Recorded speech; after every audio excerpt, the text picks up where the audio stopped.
Okay, in this recording, I'm going to show you how to create a waterfall edge on the countertop on my island here, and also to add a custom texture. So I want to make this the Calcutta Gold from Silestone, which is the countertop material we used on this island. So to make the waterfall edge, I just use a wall. And I'm going to draw a wall, 38 inches.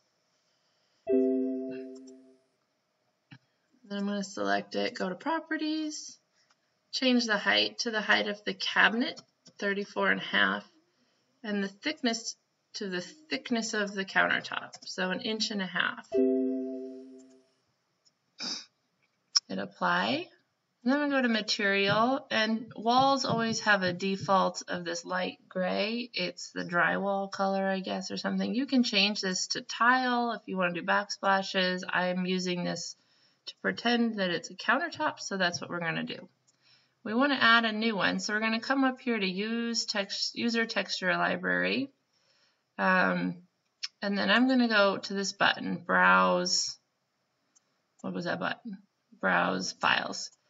And so this is just, in my computer, I've already got a bunch of pictures I Googled and downloaded. So I Googled Calcutta Gold from Silestone and just saved the image that came up online.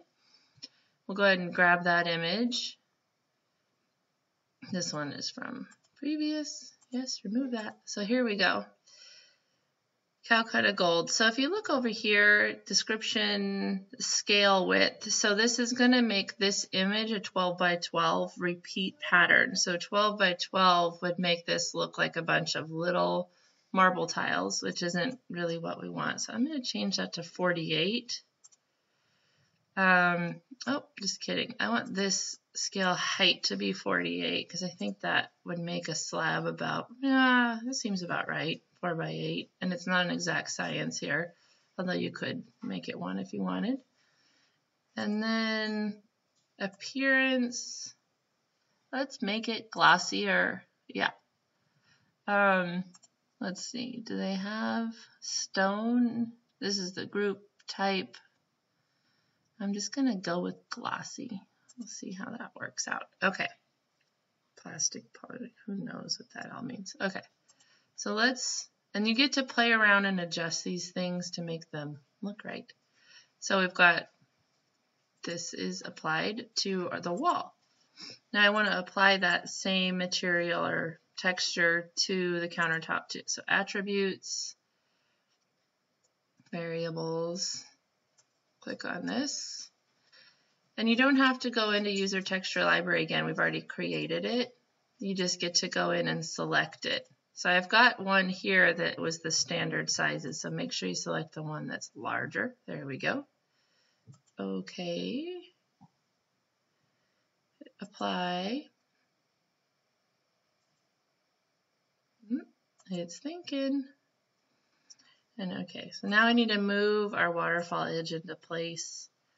If you try to move a wall underneath a countertop like this, it'll collide and it won't let you in. So I actually right-click on the countertop, hit Edit Shape, and I just move that edge in. And then I can put the wall over here, I just sort of hit the Shift button and guesstimate where it's going to land. Again, not an exact science. Time is money, money is time. Here we go. And then I edit shape and adjust that edge back to meet the face of the wall. Accept. Okay, moment of truth. Let's see how our countertop looks.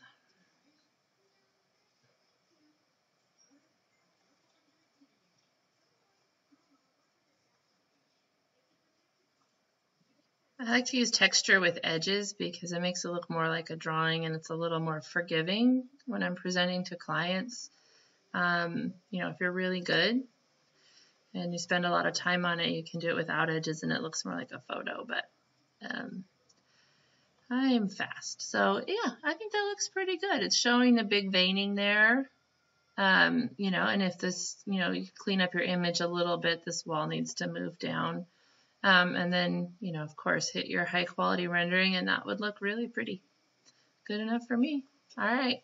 Thanks, guys.